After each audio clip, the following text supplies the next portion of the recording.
एक ऐसा अनुभव है जिसको जो है वही इसको समझ सकता है। हमने ऐसे वक्त इस परिसर में बिताया है जब शायद कहा जा सकता है ये देश एक बड़े रिफॉर्म्स की तरफ बढ़ रहा था।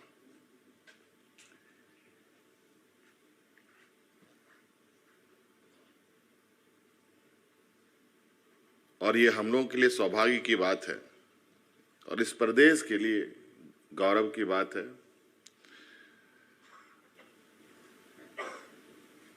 जबकि उस समय एकीकृत बिहार में हम सब लोग थे कि 1952 में देश का ये तीसरा तकनीकी संस्थान झारखंड प्रदेश में बना। ये सौभाग्य की बात है कि आज एक छात्र होने के नाते भी मैं यहां पर रहा और कह सकता हूं कि आज एक गार्जियन के रूप में भी यहां पर आपके बीच में हूं और दोनों जिम्मेवारी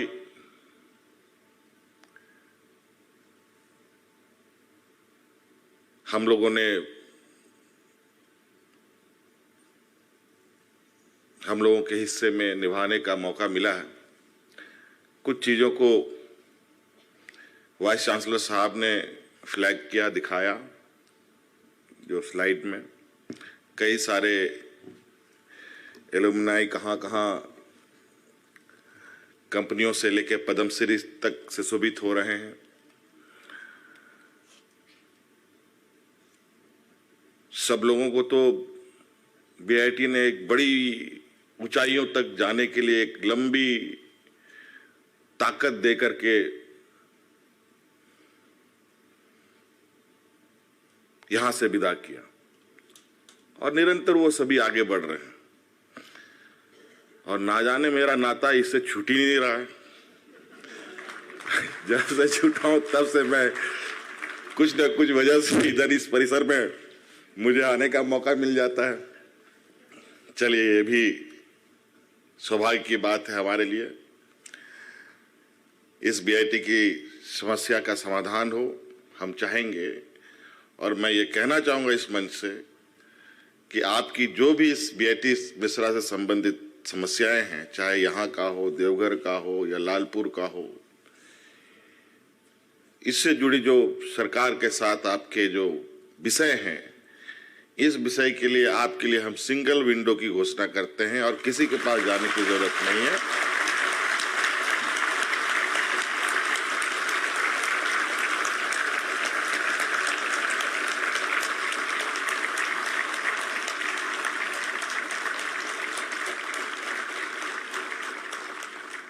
आप सीधे तौर पर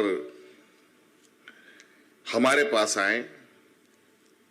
चूंकि मैं भी जानता हूं सरकारी व्यवस्थाएं कैसे चल रही। मैं चूंकि सबसे चुनौती भरा व्यवस्था को चला रहा हूं, इससे बड़ा चुनौती भरा व्यवस्था देश में दूसरा कोई नहीं है। और आप लोगों के उस महत्वपूर्ण वक्त के वजह से आज हम जो एक राजनीतिक रास्ते हैं, जो सफर उस पे हम लोग निकले हैं, उस पे लगभग राजभर के लगभग सभी कुर्सियों में हम सुशोभित होकर के, एक स्टूडेंट से लेकर के, विधायक से बनकर के, मंत्री से बनकर के, उप मुख्यमंत्री से बनकर के, नेता प्रतिपक्ष से बनकर के मुख्यमंत्री तक मैं जा चुका हूं और ये बहुत कम समय में ये सफर हमने तय किया है और पूरे अनुभव को लेते हुए हम आगे भी बढ़ रहे हैं। और राज्य के प्रति जो हमारा शिक्षा का को लेकर हमारी सोच है, वो भी बिल्कुल कहीं ना कहीं इस संस्था को का ही वो असर है जिससे मैं ये बात सोच पाता हूं कि हमारे इस राज्य में शिक्षा का व्यवस्था इस तरीके से होना चाहिए। आपको पता होगा कि हम लोगों ने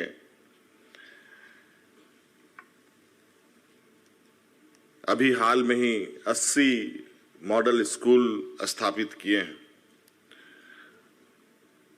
कभी आप लोग सुनते थे कि 40-50 बच्चे हैं तो मात्र 1 या 2 शिक्षकों से उन 40 बच्चों को पढ़ाया जा रहा है, और वो भी अलग अलग कक्षाओं के बच्चों को। लेकिन अब हमारे स्कूलों में IIM से ट्रेंड टीचरों को हम लोग पदस्थापित कर रहे हैं ताकि हम एक अच्छा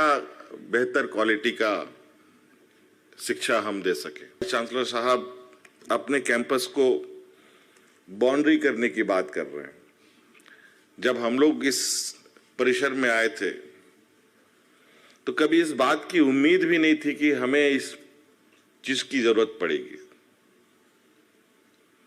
जैसे आज के दिन में इस ओपन थिएटर को एयर कंडीशन थिएटर में बदला गया, लेकिन समय बदलता रहता है, सोच आवश्यकताएं बदलती रहती हैं।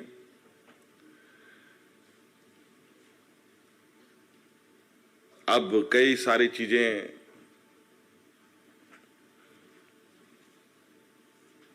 में बदलाव है, कभी सिक्योरिटी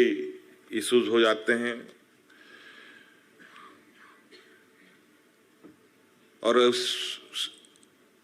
एक ऐसा भी वक्त था जहां सिक्योरिटी इश्यूज का तो, और ये तो एक अलग कहा जाए कि रांची अपने जगह पर था, लेकिन ये BIT मेसरा का जो क्षेत्र रहा है, मुझे लगता है ये अलग अपने आप में एक अलग ही शहर थी, अलग ही दुनिया रही। लेकिन अब जिस तरीके से शहरीकरण और विकास के चीजें आगे बढ़ रही हैं, बगल में पता नहीं शायद इधर ही आसपास है एक रेलवे स्टेशन भी बन गया है। आप लोग एरियल व्यू की आप वाइस चांसलर साहब ने जिक्र किया। मैं जब इधर से संथाल परगना की ओर जाता हूं तो बस इसी के ऊपर से ही हमारा हेलीकॉप्टर चलता है। मैंने कई बार अपने मोबाइल में ऊपर से इस परिसर का फोटो भी खींचा है और लोगों को दिखाता भी हूं कि ये देखो आज का फोटो। एक बार नहीं, कई बार। और मुझे बहुत खुशी होती है, शायद इस का सौभाग्य मुझे प्राप्त हुआ, और मैं अक्सर कम से कम कोशिश करता हूं, लेकिन कभी कभी अब चूंकि पहले था कि समय बिताने के लिए दोस्तों को खोजा जाता था कि चलो सिनेमा देख लें, चलो ढाबा में खाना खा लें, लेकिन अब समय का अभाव इतना है कि मैं कभी सोचता हूं कि नहीं, यहां पर रुक करके थोड़ा 1-2 बार यहां पर राउंड लगा करके पूरी तरीके से मैं इसका फोटोग्राफी करूं, लेकिन वो समय अभी तक आया नहीं है। लेकिन मैं जिस दिन करूंगा तो जरूर अपने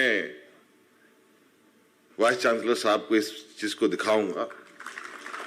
अभी भी हमारे पास हैं वो सारे फोटोज जो हमने पहले भी खींचा है। जब गर्मी के दिन होते हैं तब कैसे दिखता है, बारिश के दिनों में ये कैंपस कब दिखता है, बसंत ऋतु के समय कब दिखता है, आप विश्वास नहीं करेंगे। इसका एरियल व्यू का इतनी खूबसूरत जो इसकी फोटोज हैं, यूं ही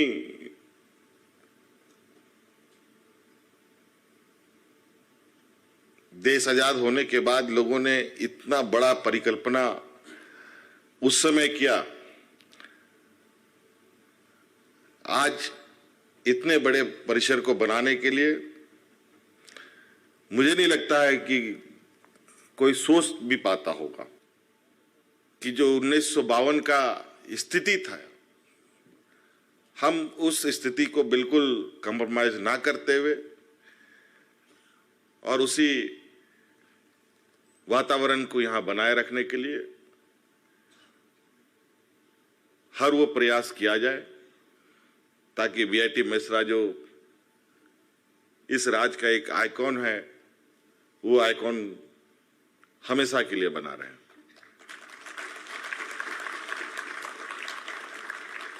और इसमें बतौर सरकार के तरफ से जो हमारा सहयोग होगा वो तो हम आश्वस्त करते हैं कि वो हम देंगे, लेकिन हम कोशिश करेंगे कि हम उससे अधिक इस परिसर के लिए करें, क्योंकि ये एक ऐसी संस्था है जो मुझे लगता है कि और सभी तकनीकी संस्थाएं हैं, इस संस्था में आधे बच्चे रिजर्व फॉर झारखंड ओनली हैं। और भी संस्थाएं हैं, आप तो चूंकि हम लोग का जो यहाँ एडमिशन हुआ था उस समय का तरीका थोड़ा अलग था, अब का एडमिशन का तरीका अलग है, ऑल इंडिया एंट्रेंस बेसिस है, तो उससे अलग हटकर ये बीआईटी मिश्रा काम कर रही है। इसके लिए मैं बहुत बहुत धन्यवाद दूंगा और मैं प्रयास करूंगा कि अब अधिक से अधिक झारखंड के बच्चों को शिक्षा ग्रहण करने का और बेहतर शिक्षा, पॉलिटेक्निक भी करा रहे हैं, आप बीबीए कोर्स भी कर रहे हैं, मैनेजमेंट कोर्सेज भी कर रहे हैं, इंजीनियरिंग तो है ही, और इसमें क्या हम मिलकर और कर सकते हैं इस राज्य के लिए। यूं तो लंबे समय तक बोला जा सकता है, लेकिन आज बहुत हर्ष और खुशी की बात है कि ऐसे संस्थानों में हम लोगों को, आप सब लोगों को आने का मौका मिलता है, या हमारे आने वाली पीढ़ी को मौका मिलेगा। और निश्चित रूप से सबके सहयोग से इसी तरीके से अगला फाउंडेशन डे भी हम लोग बिल्कुल हर्षोल्लास के साथ मनाएंगे,